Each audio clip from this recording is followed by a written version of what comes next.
Good morning, everyone. We're on day 34 of the Democrat shutdown. Day 34. It's now officially the second longest shutdown in U.S. history. And we wanted to just have a simple exercise with you this morning to go through just a couple of important facts. There is such a staggering amount of gaslighting and false information that Democrats are engaging in right now. And so we thought it would be useful to just this morning, in a very brief and concise manner, separate fact from fiction. So I'm just going to go through 4 false claims that you have heard over and over and over, and just explain once more what the simple truth is. Meredith, let me see the first slide here. Here's the first one. The obviously false claim of the Democrats is that Republicans have closed the government. I've heard them say this myself. You've all seen it in interviews. They're blaming the shutdown on the Republicans, and it is patently absurd.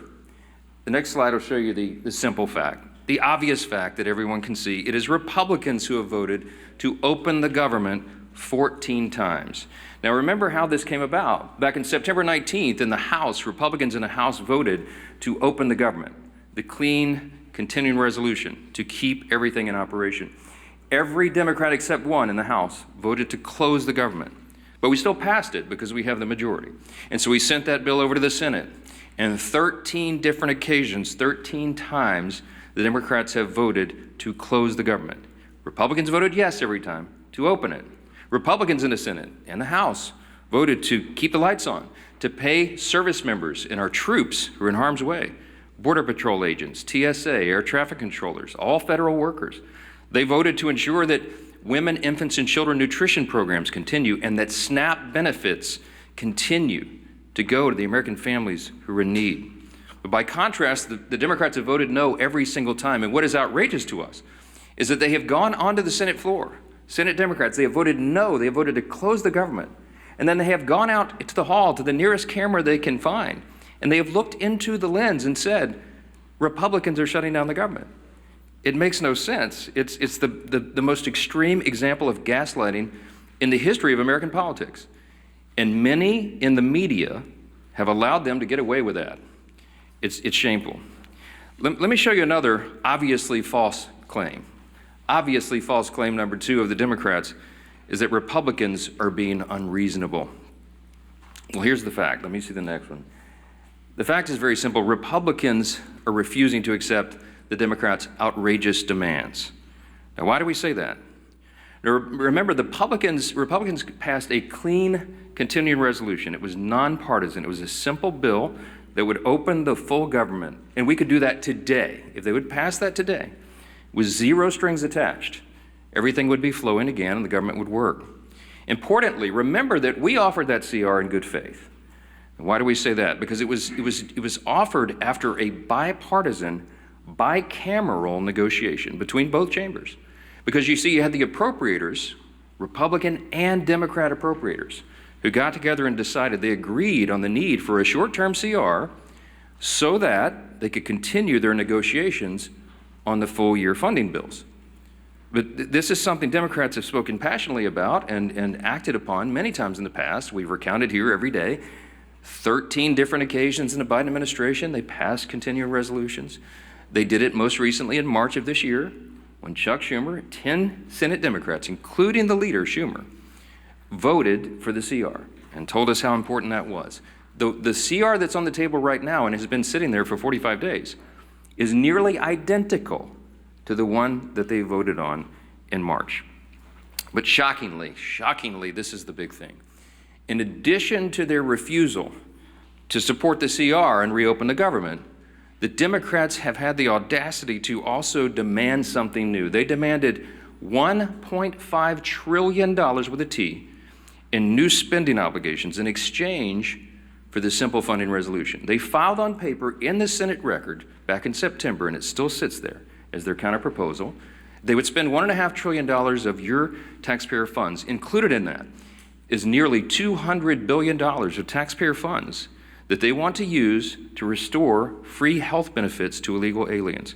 They want to spend billions in wasteful left-wing spending projects in foreign countries on things like LGBTQ plus awareness, in the Horn of Africa, all sorts of things. I could give you a long list, and we've said it here before. They want to spend $500 million to prop up left-leaning news organizations.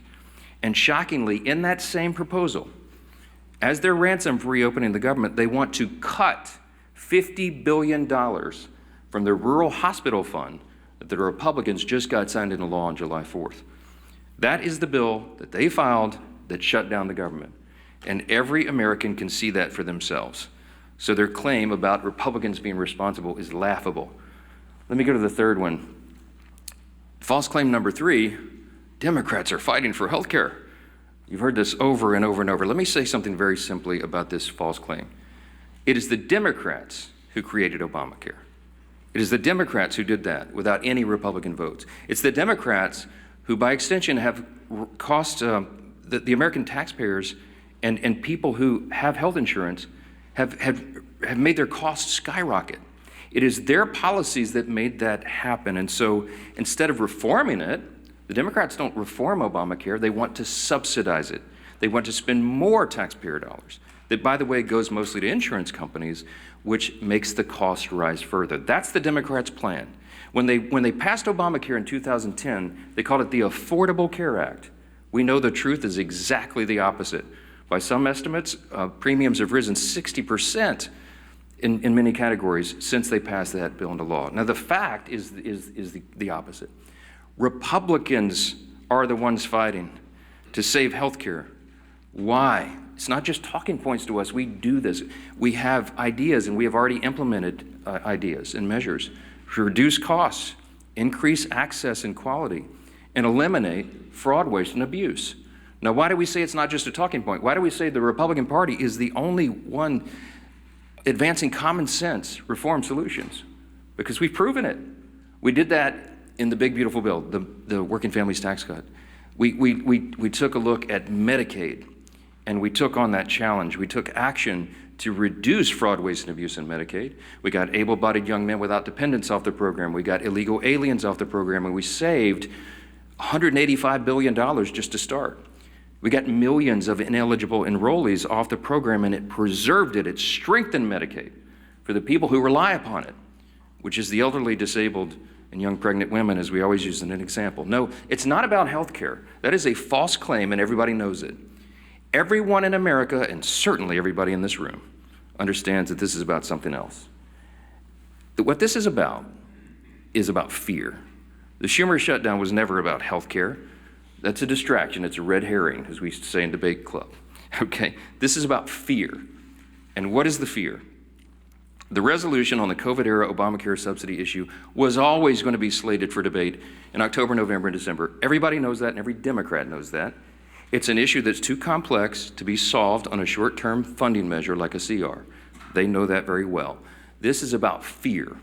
Everybody in the country is watching the elections that will happen tomorrow. You got big elections in New Jersey and Virginia, the governor's races and attorney general's races, et cetera. But all the attention is focused primarily on New York City. Why?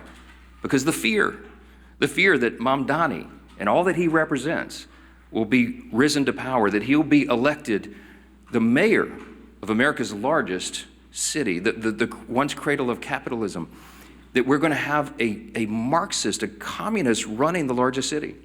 Now this terrifies the establishment old guard Democrats in Washington. And the leaders of both chambers are among those most terrified. They're both from New York. Leader Hakeem Jeffries is the Democrat in the House, and Leader Schumer in the Senate. They're both from New York, and they're terrified. You've watched their actions carefully. Many of you have not reported on it enough.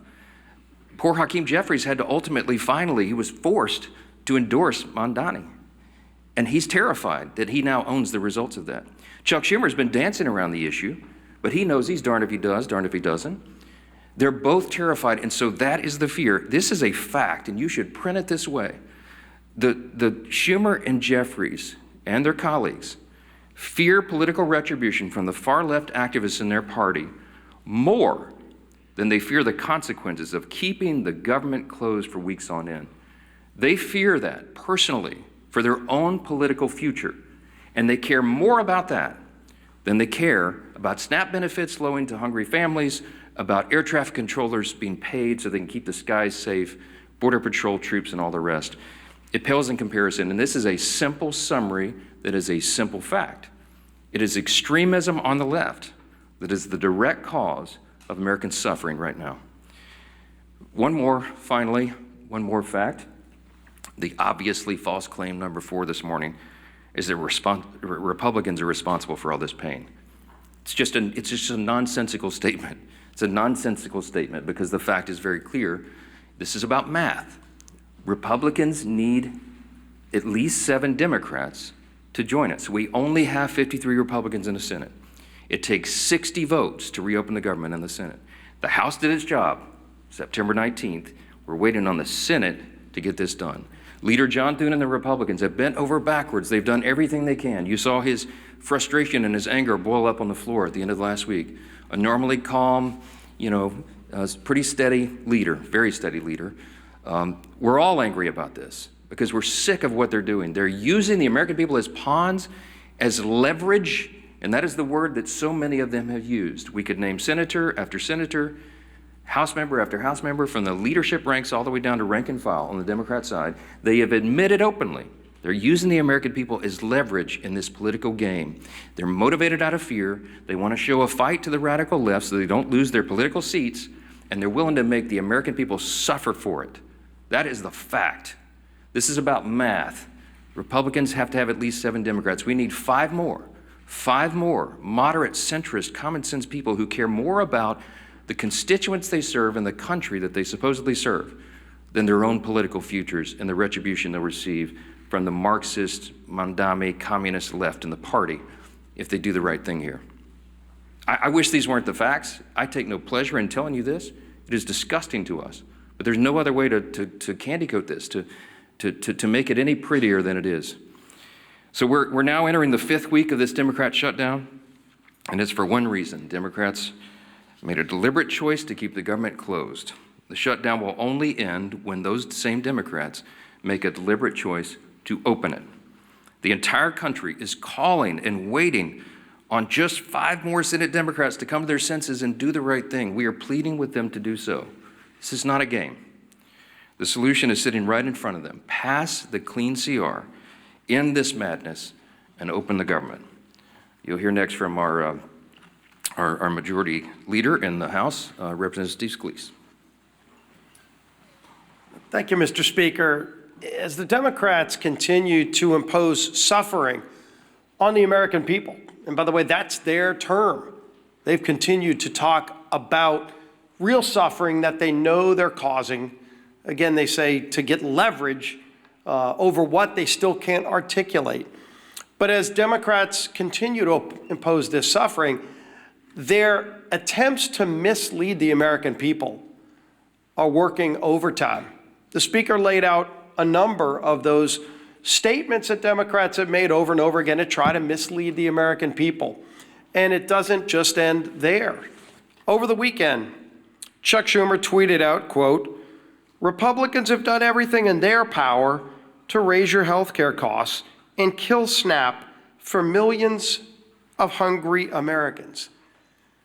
Now, Chuck Schumer knows good and well what he said there is not only misleading, it's patently false.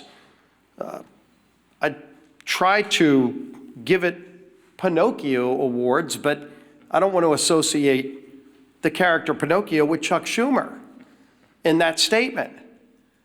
Let's start with the first half of what he said there. Raising healthcare costs. Who is the party that's done that?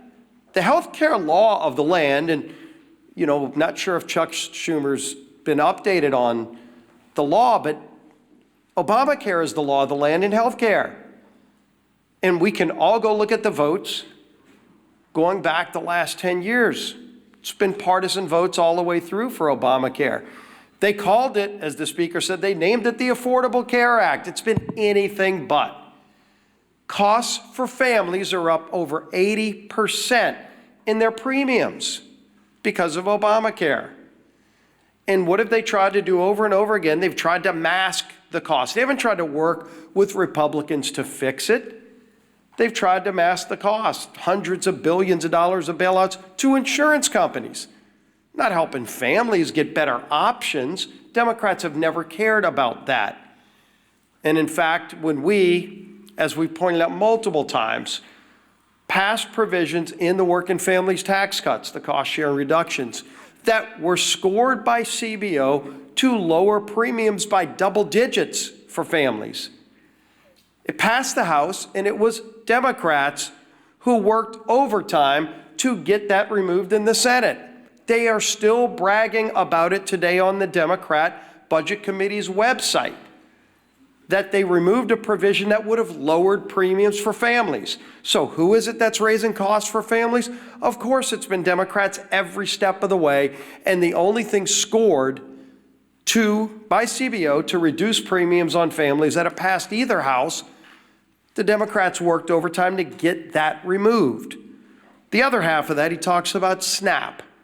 And of course, we know there have been votes in the House and Senate to save the SNAP program from cuts, from being zeroed out. It's called the Clean CR.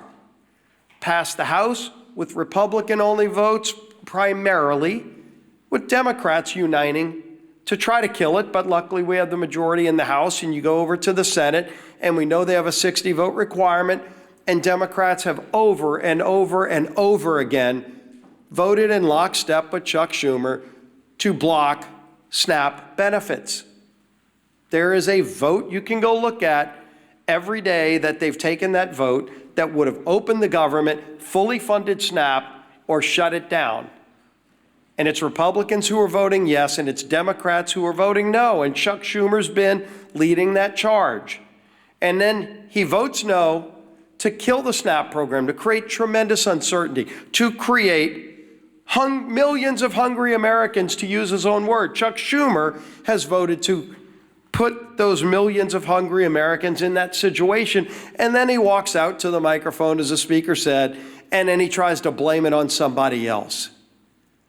People are sick and tired of it. We're surely sick and tired of it, but the American people are suffering, to use the Democrats' term, while those same Democrats that impose the suffering are going out and trying to mislead and lie to the American people and blame somebody else for the very votes they cast. It is votes in Congress that have caused a government shutdown. That's why we're here.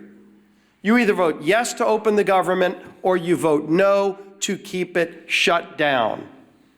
And the votes are public record. And the same people that are voting to shut down the government, to deny food to families, are then walking out and trying to lie to the American people and blame somebody else for their actions. The American people won't have it. The American people will not be lied to. And it's time that Chuck Schumer and his Democrat colleagues end this madness. Let's open the government back up again and get to a negotiation on the differences we have. Our whip, Tom Emmer.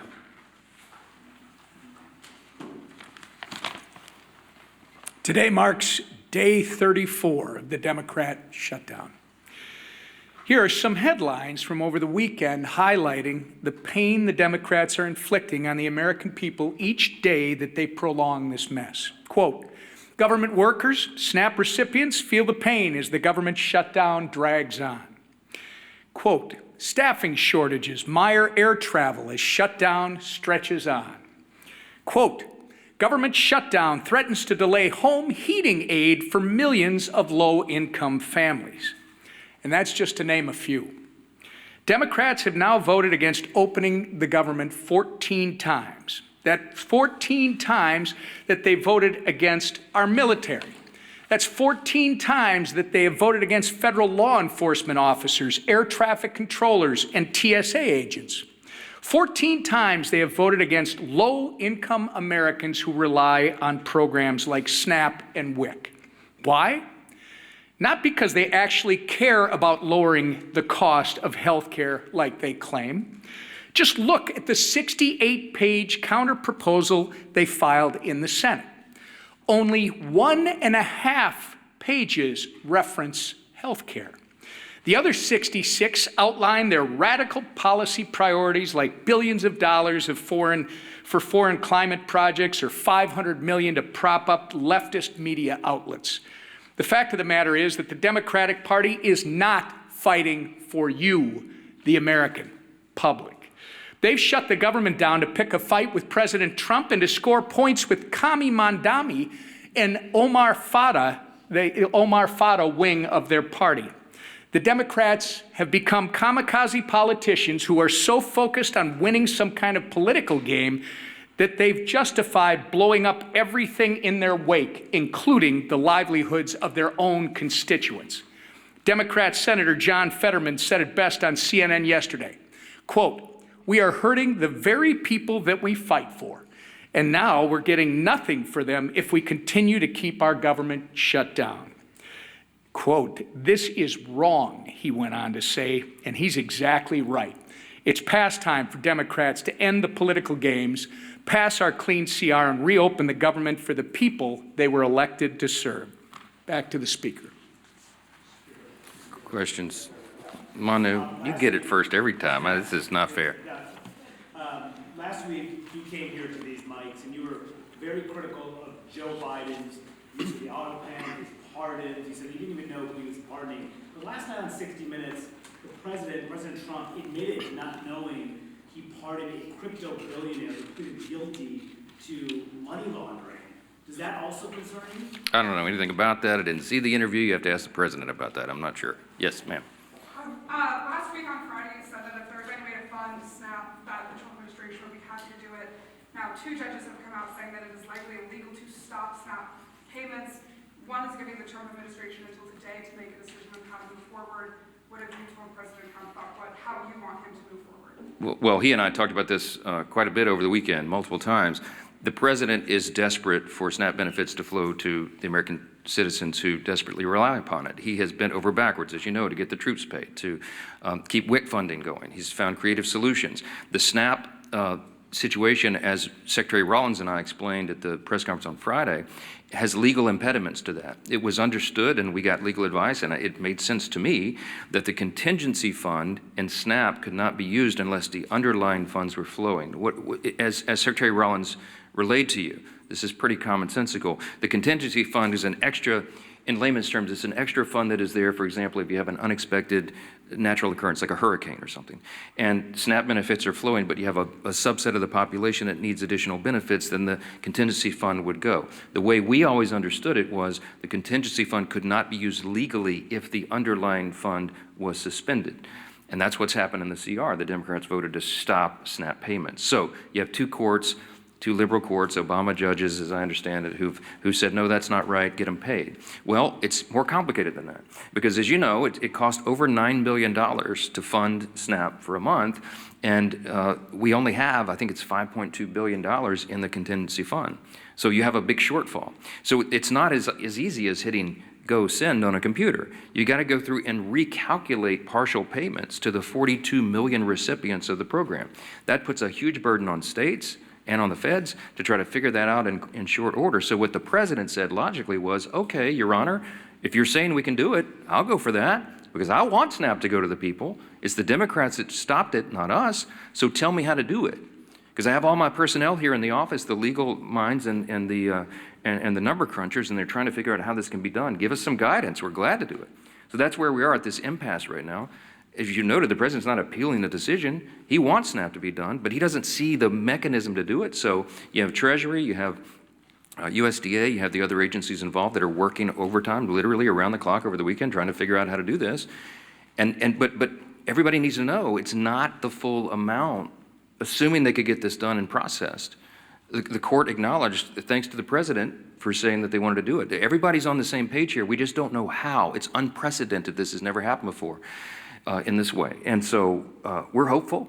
But I would just say this, looping us back to how we began, the easiest way to get full SNAP payments to everybody who's eligible is for the Democrats to come in here and vote to reopen the government on a clean, nonpartisan CR. It's a game that's being played and real people are being hurt, and the administration gets all sorts of accolades and appreciation from us for bending over backwards trying to make sure people are not feeling the pain and that the harm is mitigated as much as possible. Yes, sir.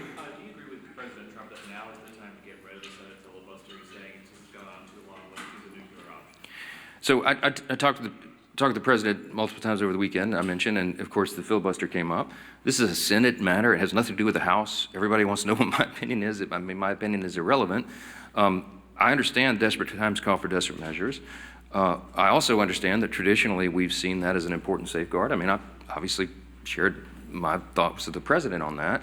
As much as I have wanted to blow up the filibuster sometime as a House member when we were not getting what we wanted done in our agenda, I hear my Senate Republican colleagues, some of the most conservative people in Congress, who say it's an important safeguard. It prevents us. It holds us back from the Democrats' worst impulses. What would the Democrats do if they had no filibuster impediment, no speed bump at all? They've already told us. They would pack the Supreme Court. You'd go from 9 to 13 or 15 or 17 or however many liberals they can pack on the court. You would have D.C. and Puerto Rico be made into states, which would give 4 additional Democrat senators there in the count and make us a permanent minority. I guess that would be their calculation. You would see massive restriction of the Second Amendment rights. You'd see them federalize elections so they could take over and manipulate things in the red states. I mean, there's a lot of abuses that could come. And so that's the caveat. That's what they're working through. And I speak frankly and honestly with the president, and he's very passionate about this. We're all very passionate. I think what you see in this debate we're having on our own side is a reflection of the anger that we feel, the real desperation that we feel, because we want the government to be reopened. We want to serve the American people as best we can. And any hindrance to that is something that everybody's looking at very carefully. Again, not a House issue, it's a Senate issue, and we'll see how that's resolved. Chad. Good morning. Hasn't the ship sailed on the CR? November 21st, that's 18 days. Isn't it time to do something new this week? We're very mindful of the calendar. We're very frustrated by that. It's part of the reason we're so angry about this, because they're eating up the clock, and the Democrats know how much more we have to do here this year. But we cannot do it if the government's not opened and not serving the people. And so this is a very important matter. It's something that we're giving all of our attention to. Our leaders will go and meet on the calendar right now. We watch it every day.